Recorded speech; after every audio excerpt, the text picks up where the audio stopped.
Unos sepan que uno de ellos fue el bando francés bajo el mando de Napoleón Bonaparte. Es posible que otros sepan que en esta batalla Napoleón fue derrotado por el duque de Wellington. Pero también es posible que algunos no sepan absolutamente nada acerca de este evento y que no les importe en lo más mínimo. ¿En qué me beneficia conocer el resultado de una batalla que se peleó a principios del siglo XIX por un grupo de naciones extranjeras? Y lo mismo podemos decir de un montón de eventos históricos que podemos darnos el lujo de ignorar sin que eso altere nuestras vidas en lo más mínimo. Sin embargo, hubo un hecho en la historia que ningún ser humano debe darse el lujo de ignorar por las enormes y profundas implicaciones que tiene ese evento para nuestras vidas aquí y ahora y para toda la eternidad. Y me refiero obviamente a la resurrección de nuestro Señor Jesucristo. No existe ningún otro hecho en la historia que tenga más relevancia que ese hecho. Si pudiera probarse que Cristo no resucitó, el cristianismo no tendría ningún valor y los cristianos seríamos los seres más dignos de lástima de todo el planeta. Como de hecho dice Pablo en 1 Corintios capítulo 15, versículo 19. Ahora, si es verdad que hace cerca de 2000 años Jesucristo se levantó de la tumba al tercer día después de haber sido ejecutado en una cruz romana, no podemos hacer otra cosa que postrarnos delante de Él y reconocerle como nuestro Señor, reconocerle como nuestro Dios, como hizo Tomás en el relato que vamos a considerar en la mañana de hoy en Juan capítulo 20. Ahora, antes de entrar en esta historia, permítanme tomar unos minutos para reconstruir brevemente los sucesos de ese día. O tal vez es mejor decir los sucesos de esa semana. El Señor Jesucristo fue crucificado el viernes en la mañana. Su muerte se produjo alrededor de la tarde de ese viernes. Inmediatamente después, Él fue sepultado en un sepulcro propiedad de José de Arimatea y allí permaneció hasta el domingo en la mañana. Ese domingo bien temprano, un grupo de mujeres vinieron al sepulcro con el propósito de ungir el cuerpo del Señor con especias aromáticas. Los judíos solían hacer eso con las personas a las que amaban para impedir que el cuerpo se pudriera más rápidamente. Pero cuando estas mujeres llegan al sepulcro, se encuentran con la sorpresa de que la roca enorme que tapaba la boca del sepulcro había sido removida y que el cuerpo de Jesús había desaparecido. Por supuesto, ellas reaccionan muy confundidas porque obviamente no estaban esperando que Jesús resucitara de los muertos.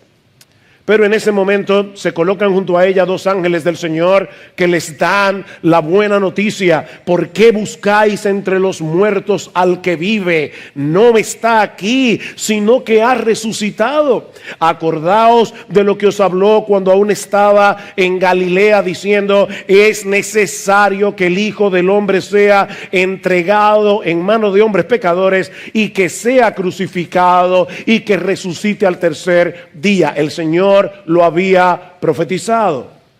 Ellas salen de inmediato hacia donde se encontraba reunido el grupo apostólico, les cuentan lo que había sucedido y por supuesto ellos dijeron: amén, aleluya, gloria al Señor, Cristo resucitó. No. Dice Lucas que cuando escucharon el reporte de las mujeres, y este detalle es importante, guárdenlo allí en sus discos duros, porque van a entender en un momento por qué es importante, a ellos les parecía locura las palabras de ellas y no las creían. A pesar de todas las veces que el Señor había hablado de su muerte, de su resurrección, los discípulos no habían logrado entender el alcance de sus palabras por una sencilla razón. Eso no encajaba con sus nociones preconcebidas acerca del Mesías prometido. Los Mesías no mueren y por lo tanto no pueden resucitar. Ellos no podían concebir la idea de un Mesías crucificado. De manera que cuando Jesús fue condenado y ejecutado, todos ellos llegaron a la conclusión de que sus esperanzas habían muerto con él. Pero entonces llegan estas mujeres reportando lo que habían visto, y tanto Pedro como Juan deciden confirmar el asunto por sí mismos. Así que se dirigen al sepulcro y encuentran la misma escena que las mujeres habían descrito. La piedra había sido removida, el cuerpo de Jesús no estaba allí.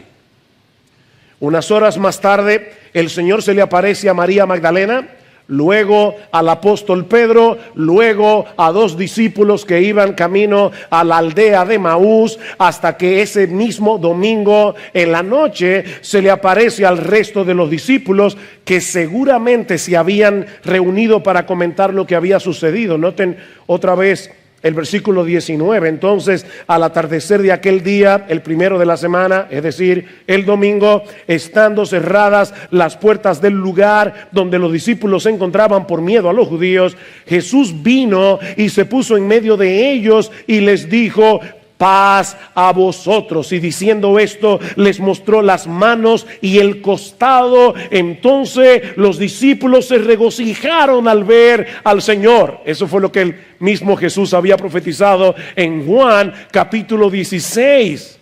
Cristo les dijo: ustedes estarán tristes, pero yo los volveré a ver, y ustedes se gozarán, y nadie os quitará vuestro gozo. Pero Tomás no estaba ahí ese domingo en la noche.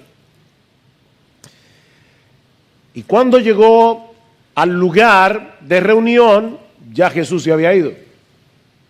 Los apóstoles le cuentan lo que acaba de ocurrir, pero Tomás se resiste a creerlo, y aquí comienza nuestra historia. Eso nos lleva a la primera parte de nuestro relato, que yo he titulado El reto de un escéptico.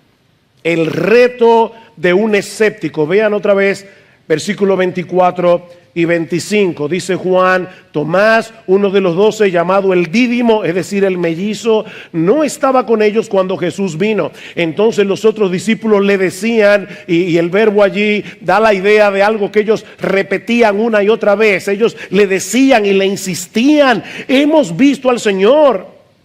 Pero él les dijo: si no veo en sus manos la señal de los clavos, y meto el dedo en el lugar de los clavos, y pongo la mano en su costado, no creeré. Ahora, antes de pasar juicio sobre el escepticismo de Tomás, yo quisiera resaltar 2 cosas aquí. La primera es que él no fue el único que dudó, no lo olviden. Tomás no fue el único que dudó. Ninguno de los apóstoles aceptó de entrada el testimonio de las mujeres. Todos creyeron cuando vieron a Jesús, cuando vieron las marcas en su cuerpo. Ellos fueron convencidos por la evidencia. Pero por el otro lado, y esto es importante, mis hermanos, es importante señalar que la duda de Tomás no es la de un incrédulo materialista que se niega a creer en lo sobrenatural a pesar de la evidencia. Hay una gran diferencia entre una persona que duda pero sigue buscando respuestas y un incrédulo obstinado que no quiere creer. Aldous Huxley, que fue uno de los grandes filósofos del siglo XX, el autor del Mundo Feliz, Él decía, francamente, a nuestra generación le convenía creer que este mundo no tiene sentido y que Dios no existe para nosotros poder tener libertad sexual. O sea, noten, aquí no tenemos a una persona inteligente cuya inteligencia lo llevó a ser incrédulo. Aquí tenemos a un pecador que quiere seguir pecando y le conviene en su pecado no creer. Bueno, Tomás no era ese tipo de incrédulo. De hecho, noten que las palabras de Tomás no fueron me niego a creer, sin importar lo que ustedes digan, no pienso dar mi brazo a torcer de ningún modo. No, mis hermanos, la duda de Tomás era de otro tipo. No olviden que Tomás era un judío devoto que creía en la existencia de Dios y en su capacidad de obrar milagros. El problema de Tomás no era filosófico, era emocional. Era un problema emocional. Este hombre acaba de pasar por una profunda decepción religiosa cuando Jesús, que él creía que era el Mesías, por quien él entregó su vida durante 3 años y medio, y ahora ese Jesús fue crucificado. Seguramente Tomás no quería volver a sufrir una desilusión adicional. Tomás había creído que Jesús era el Mesías. Tomás había visto a Jesús sacar demonios. Tomás había visto a Jesús resucitar muertos. Tomás había visto a Jesús caminar sobre las aguas. Tomás había visto a Jesús hacer milagros de alimentar 5,000 personas con 5 panes y 2 peces. Y él decía, este es el hombre, hasta que fue crucificado. ¡Qué decepción! Esa no era la idea que los apóstoles tenían en mente cuando comenzaron a seguir a Jesús. Si Él era el Salvador del mundo, ¿por qué no pudo impedir su propia ejecución? Los Mesías no mueren, o al menos eso pensaban ellos. De paso, déjenme decirles, hermanos, y traer una aplicación aquí, que muchas de las luchas que los cristianos, los verdaderos cristianos, tienen con la duda, y hay creyentes que tienen luchas con la duda, y nosotros debemos tener misericordia de ellos. Dice Judas, a los que dudan, convéncenlos con misericordia. O sea, hay que tratarlos con misericordia.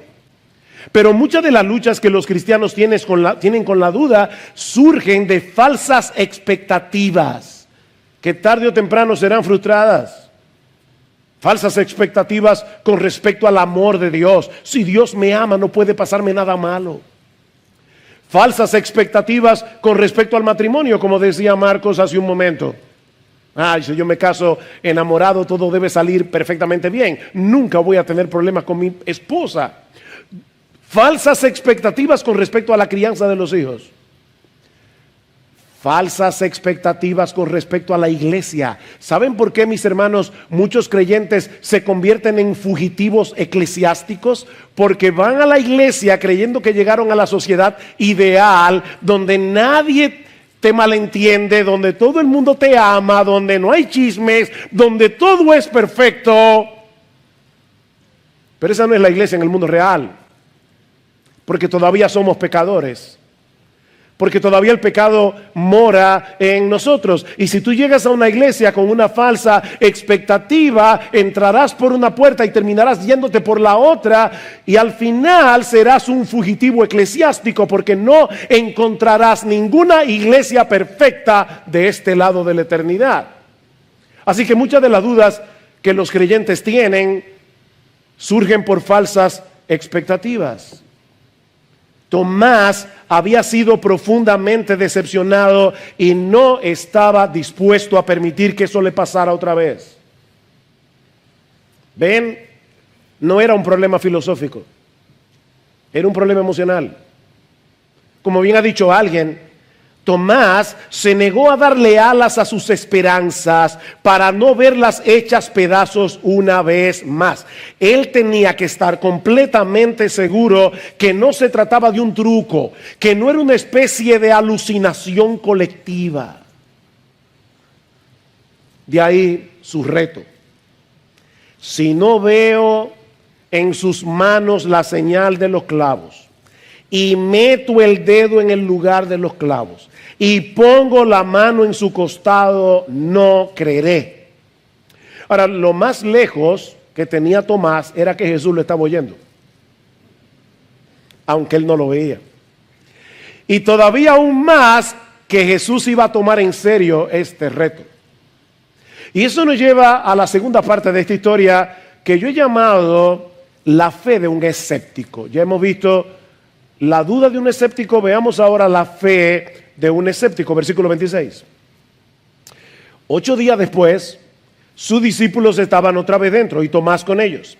Y estando las puertas cerradas, Jesús vino y se puso en medio de ellos y dijo: pasa a vosotros. Y luego dijo a Tomás: acerca aquí tu dedo y mira mis manos, y extiende aquí tu mano y métela en mi costado, y no seas incrédulo sino creyente. Respondió Tomás y le dijo: Señor mío y Dios mío. Jesús se aparece de nuevo al siguiente domingo. Y al igual que en su primera visita, bendice a sus discípulos. No los amonestó diciéndolo este grupo de incrédulos. No, los bendice dándoles paz. Pero de inmediato se vuelve a Tomás para concederle la prueba empírica que Tomás había pedido. Ven, Tomás, aquí está mi costado. Ven, mete tu dedo. Mete tu dedo en mi mano traspasada. Jesús amaba a Tomás y por eso vino a sacarlo de su confusión. Y por supuesto Tomás no le dijo: está bien, déjame hacer la prueba. No, Tomás no tuvo que meter el dedo en las llagas de Jesús. Al verlo allí frente a él, no tuvo otra cosa que hacer que postrarse en adoración y decirle: Señor mío y Dios mío. Ahora, noten que Tomás no le dijo simplemente: Jesús, eres tú, estás vivo. No. Cuando Tomás vio a Jesús, su conclusión inmediata era que se encontraba delante de su Señor, delante de su Dios. Esta es una de las declaraciones de fe más sorprendentes de toda la Biblia. La palabra Señor eran los que usaban los judíos para referirse a Jehová en el Antiguo Testamento. Así que la confesión de Tomás es extremadamente significativa, sobre todo tomando en consideración que este era un hombre profundamente monoteísta en sus convicciones. Tomás creía en un solo Dios. Sin embargo, él está reconociendo aquí no meramente que Jesús es Dios encarnado, sino que Él era su Señor y su Dios. 2 veces Tomás usa el pronombre mío, Señor mío, Dios mío. Mis hermanos, vamos a tratar de ponernos en la mente de Tomás por un momento.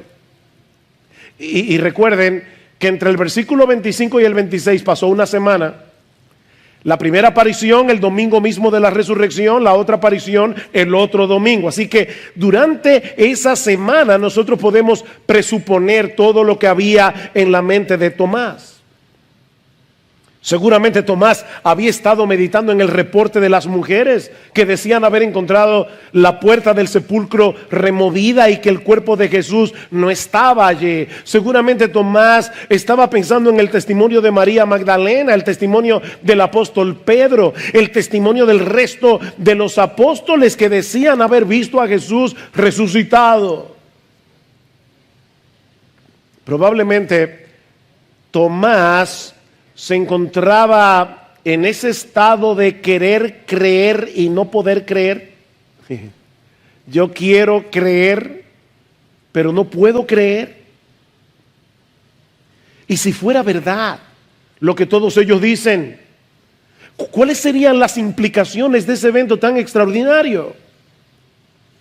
Tal vez Tomás comenzó a recordar algunas de las cosas que él había escuchado decir a Jesús durante su ministerio y que él ahora estaba contemplando bajo otra luz, como aquella ocasión en Juan capítulo 14, versículo 9, cuando Felipe le pide a Jesús: muéstranos al Padre y nos basta. Y Cristo le responde: tanto tiempo hace que estoy con vosotros y no me has conocido, Felipe. El que me ha visto a mí, ha visto al Padre.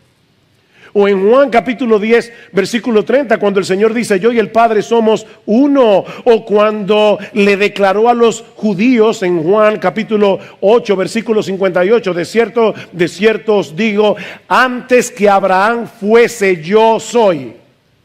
¿Están oyendo eso? Antes de que Abraham viniera a la existencia, hace cerca de 2000 años atrás, ya yo existía. Pero no solamente el Señor está diciendo yo existía, Él está diciendo yo soy, usando el nombre de Dios en Éxodo capítulo 3, versículo 14. Ningún judío en su sano juicio se llamaría a sí mismo el gran yo soy, a menos que fuera Dios.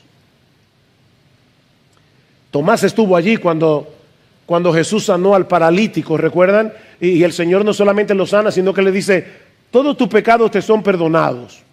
Y los líderes religiosos de Israel reaccionan diciendo: pero ¿quién es este que pretende perdonar pecados si el único que puede perdonar pecados es Dios? Pregunta: ¿tenían razón los fariseos? Por supuesto que sí. Imagínate que una banda de asaltantes te golpea, te deja tirado en el camino, casi muerto, y yo voy a visitarte al hospital y te digo: ¿sabes qué? Te tengo una buena noticia, me encontré con tus asaltantes, con la gente que te golpeó, pero no te preocupes, ya yo los perdoné. Seguramente me va a decir: ¿y quién eres tú para perdonar a los que me han golpeado a mí?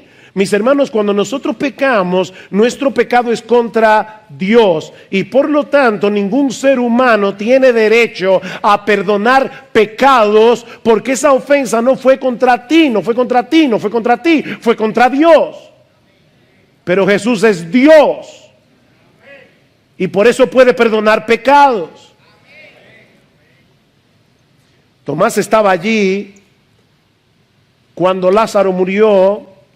Y el Señor le dice a Marta: Marta, yo soy la resurrección y la vida. El que cree en mí, aunque esté muerto, vivirá. Y todo aquel que vive y cree en mí no morirá eternamente. Tomás estuvo allí. Y así podemos continuar relatando un incidente tras otro del cual Tomás fue testigo junto a los otros apóstoles y que ahora podían estar agolpándose en su mente. Si Jesús estaba vivo, solo había una conclusión posible. La confesión de Tomás no fue un mero reconocimiento de que Jesús era Señor y Dios. No. Su reacción fue intensamente personal. Señor mío y Dios mío. Esa es la única forma coherente de responder a ese hecho. Mira, mi amigo, déjame decirte algo importante en esta mañana. No basta con reconocer que Jesús es Señor. No basta con reconocer que Jesús es Dios. Hay un montón de personas que van camino al infierno, a una condenación eterna, que creen que Jesucristo es Dios. Y no lo digo yo, lo dice Jesús. Él dice en Mateo capítulo 7 que en el día del juicio muchos me dirán en aquel día: Señor, Señor. La misma expresión de Tomás: Señor, Señor, no profetizamos en tu nombre, y en tu nombre echamos fuera demonios, y en tu nombre hicimos muchos milagros. Y entonces yo les declararé: nunca os conocí, apartaos de mí, hacedores de maldad. El punto, mi amigo, no es que tú creas teológicamente, intelectualmente, mentalmente que Jesús es Dios, que Jesús es Señor. La pregunta crucial aquí: ¿Jesucristo es tu Dios? ¿Es tu Señor? De tal manera que cuando tu voluntad y su voluntad entran en pugna, tú quieres hacer su voluntad y no la tuya, porque Él es tu Señor. Eso es lo que Tomás está reconociendo aquí. Señor mío y Dios mío. Mis hermanos, ¿acaso es posible darle un poco de devoción, darle un poco de amor, darle un poco de lealtad, darle un poco de obediencia, darle un poco de adoración a aquel que, siendo Rey de reyes y Señor de señores, dejó su gloria, se hizo hombre para morir en tu lugar en la cruz del Calvario? ¿Se le puede dar un poco de devoción a un Salvador así? Por eso le decía al principio que si es verdad que hace cerca de 2000 años Jesucristo se levantó de la tumba al tercer día después de haber sido ejecutado en una cruz romana, es imposible reaccionar con indiferencia. Eso no es posible. Eso fue lo que Tomás entendió ese domingo en la noche y lo que todos aquí deberíamos entender este domingo en la mañana. Pero nuestro pasaje no concluye ahí. Si esto fuera una película de Hollywood, este sería un fin genial. Tomás cae postrado, Señor mío, Dios mío, y ahí termina la historia, fin. Pero qué bueno que el relato no terminó ahí, porque de haber terminado ahí nos dejaría a todos nosotros en un problema. Porque alguien podría estar pensando, que me alegro por Tomás, que tuvo esa visión del Cristo resucitado, pero yo nunca he visto a Cristo, yo nunca he visto su costado traspasado, yo nunca he visto sus manos traspasadas, así que yo puedo seguir dudando. No, mi amigo, la incredulidad todavía no es una opción para ti. Así que déjame terminar el relato.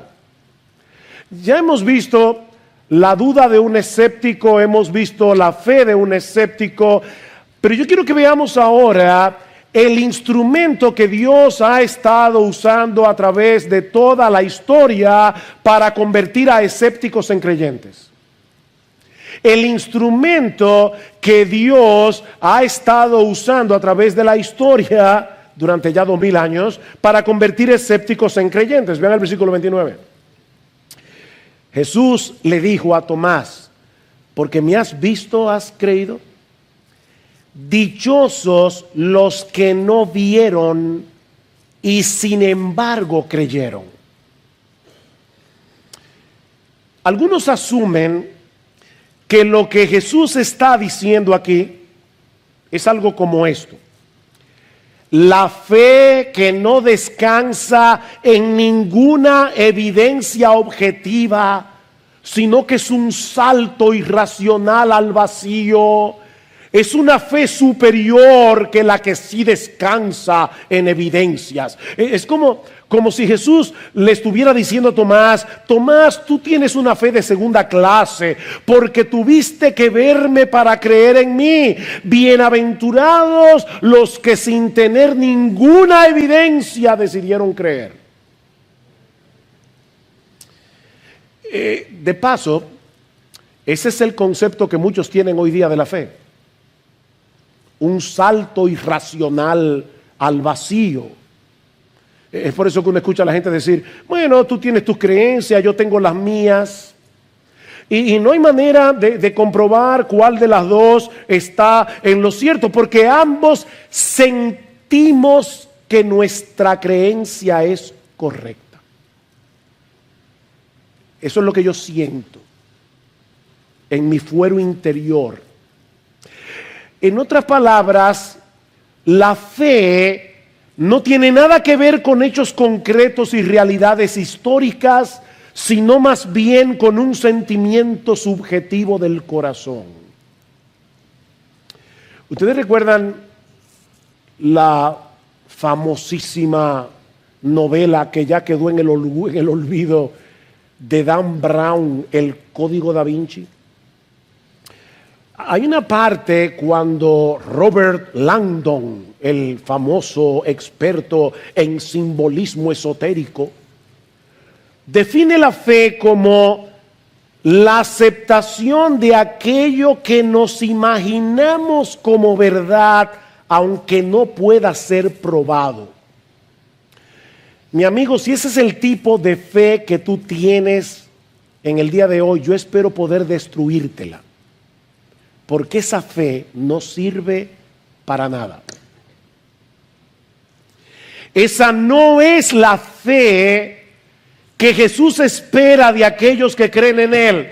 Una fe que no descansa sobre una base objetiva no es una fe racional. De hecho, no es una fe verdadera.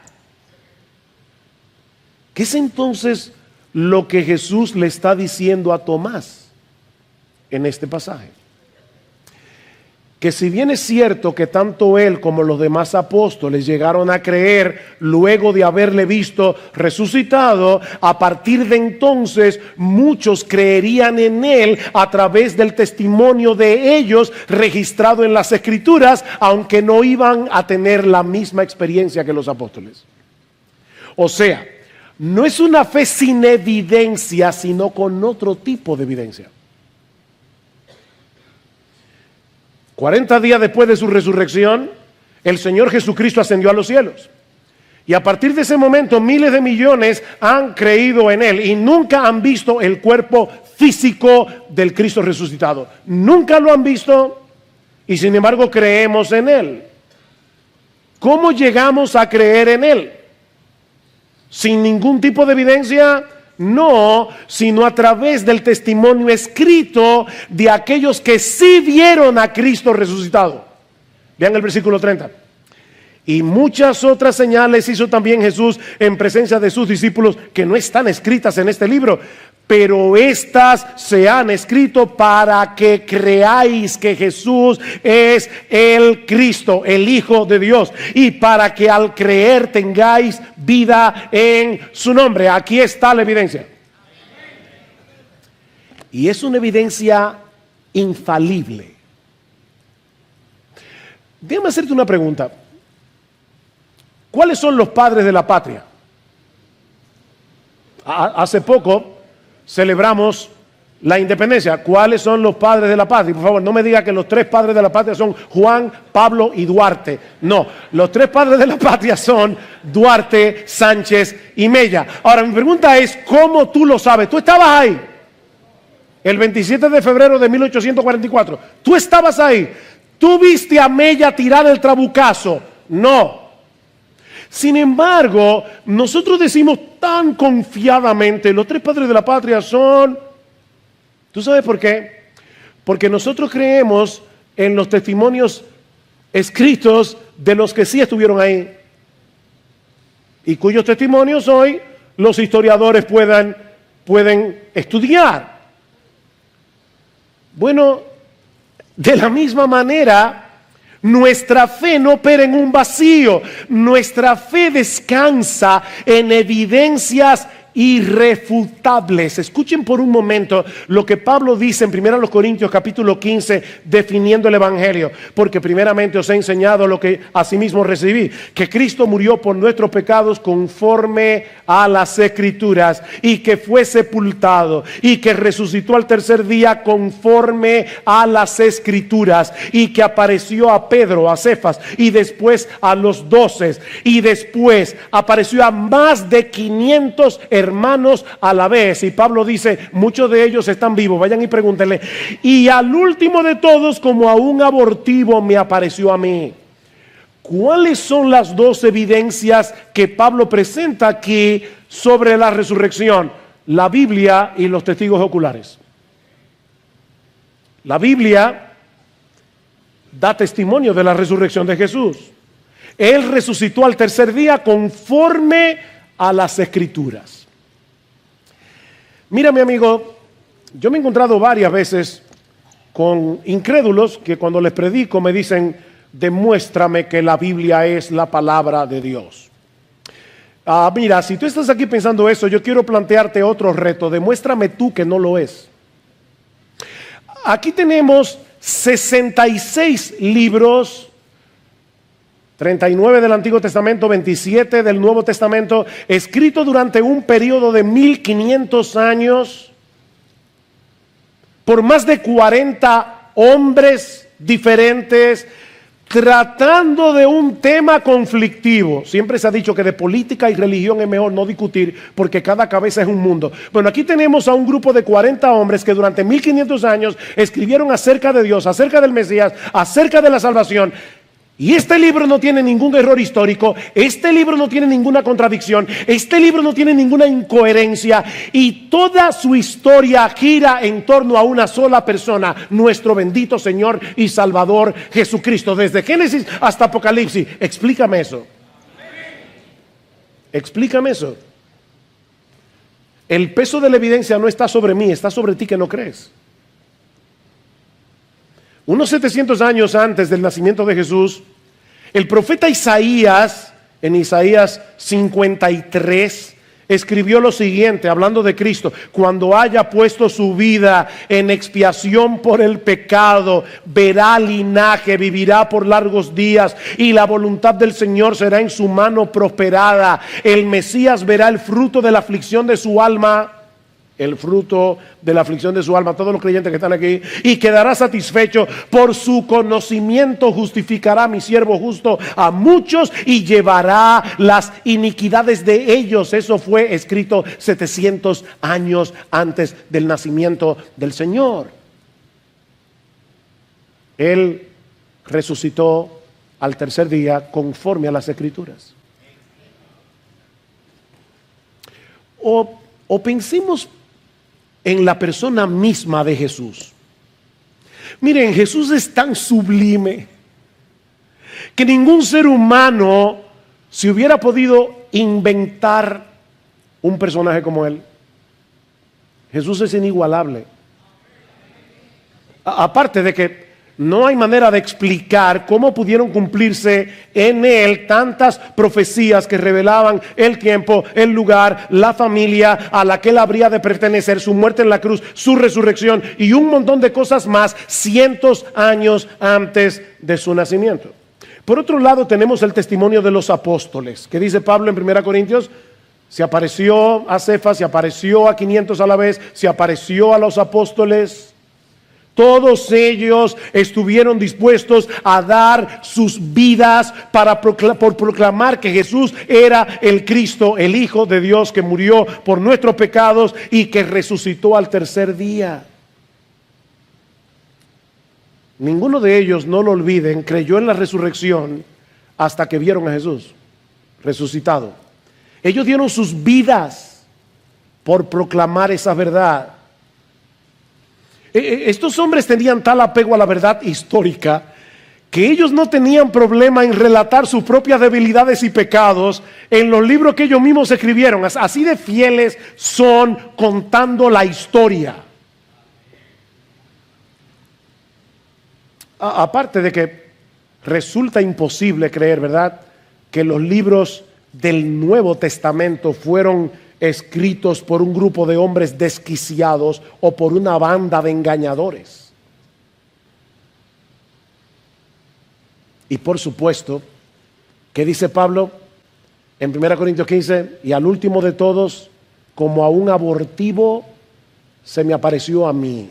Aquí tenemos el testimonio de un hombre que durante muchos años fue un perseguidor acérrimo de la iglesia porque odiaba a Jesucristo con cada fibra de su ser y terminó predicando al Cristo que odiaba y escribiendo la mayor parte del Nuevo Testamento. ¿Cómo se dio en Pablo ese cambio tan dramático? Él mismo lo explica diciendo: yo vi a Cristo resucitado. Esa es la única explicación. Sin dejar de mencionar el poderoso testimonio de una tumba vacía. Miren, mis hermanos y amigos que están aquí en esta mañana, cuando los apóstoles comenzaron a predicar que Jesucristo había resucitado, Si Él no resucitó, era muy fácil para los romanos y para los judíos mostrar el cadáver de Jesús, y el cristianismo se habría muerto antes de nacer. Pero el cadáver nunca apareció, porque esa tumba está vacía.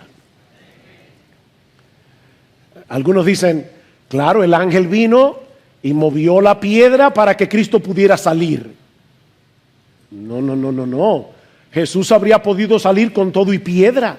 La razón por la que el ángel vino y removió la piedra del sepulcro no era para que Jesús pudiera salir, era para que el mundo pudiera entrar y verificar que esa tumba está vacía. Yo recuerdo en el año 2017, Gloria y yo fuimos a Israel y fuimos al lugar donde supuestamente está la tumba de Jesús. Y parece que es muy probable que esa haya sido la tumba de Jesús. Y nosotros entramos, Gloria y yo, a la tumba porque había que entrar solo en pareja porque era muy pequeña. Entramos, la abertura era pequeña, entramos a la tumba, pero cuando salíamos, no sé por qué Gloria y yo estábamos hablando de algo, estábamos riéndonos, y un gracioso del grupo nos tomó una foto y luego hizo un meme de la foto y subió la foto en un grupo que teníamos diciendo, como si Gloria y yo estuviéramos diciendo, no tengan miedo que la tumba sigue vacía. Bueno, ¿saben qué? Hermanos amados, no tengan temor, la tumba sigue vacía. Cristo resucitó, y eso hace toda la diferencia del mundo. Nadie, dice Jesús a sus discípulos, podrá quitarles vuestro gozo. Nadie podrá quitarles vuestro gozo, porque ustedes están siguiendo a un Mesías que no quedó clavado en una cruz, no quedó enterrado en una tumba, resucitó al tercer día, ascendió a los cielos, está sentado a la diestra del Padre y de allí volverá por segunda vez en gloria para reinar con los suyos por los siglos de los siglos. No tenemos que tener temor. Cristo resucitó. Así que los cristianos no creemos sin evidencia. Aunque no son las evidencias en sí mismas las que producen fe. No, es la obra del Espíritu Santo en nuestros corazones, obrando por medio del Evangelio para convencernos de la evidencia. Es por medio del Evangelio que es poder de Dios para salvación. Esa buena noticia que tiene como centro la persona y la obra de nuestro Señor Jesucristo, que dio su vida en nuestro lugar en la cruz del Calvario para pagar nuestra deuda con la justicia de Dios, y que luego se levantó de la tumba al tercer día para no ver muerte nunca más. Es ese poderoso mensaje el que usa el Espíritu de Dios para darle vida a los muertos. Es en ese Jesús lleno de gloria en quien nosotros hemos creído. Es a ese Jesús lleno de gloria a quien nosotros debemos proclamar al predicar el evangelio de salvación a otros. Y eso es sorprendente, mis hermanos, porque Cristo no nos necesita para hacer su obra. Él nos da el privilegio de ser instrumentos en sus manos para llevar este mensaje tan glorioso a personas que van camino a una condenación eterna. Toda autoridad me ha sido dada en el cielo y en la tierra, y por tanto ya sed discípulos de todas las naciones, bautizándolos en el nombre del Padre y del Hijo y del Espíritu Santo, como haremos esta tarde, y enseñándoles a guardar todo lo que yo les he mandado. Y he aquí, yo estoy con vosotros todos los días hasta el fin del mundo. No tengas miedo de predicar, Jesús está contigo. ¿Ustedes recuerdan cuando Jesús entró en la habitación? Los discípulos estaban allí por temor a los judíos, encerrados, y Jesús se aparece en medio y les dice: paz a vosotros. Y muchos comentaristas se pasan horas discutiendo cómo fue eso de que Jesús, estando la puerta cerrada, entró al aposento alto donde estaban los discípulos. Y me encantó lo que dice Alistair Beck. Él dice: el milagro que tenemos que explicar no es cómo Jesús entró en la habitación cerrada. El milagro fue sacar a los discípulos de ahí para que fueran a predicar, porque estaban llenos de miedo. Pero todos ellos dieron su vida. por predicar a Cristo crucificado. Porque ese Cristo al que predicaban ya no estaba crucificado, había resucitado de los muertos.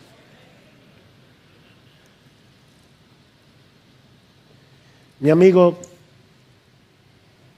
si tú estás aquí sin Cristo, mi invitación en esta mañana no es a que des un salto irracional al vacío creyendo sin evidencia. No, mi amigo.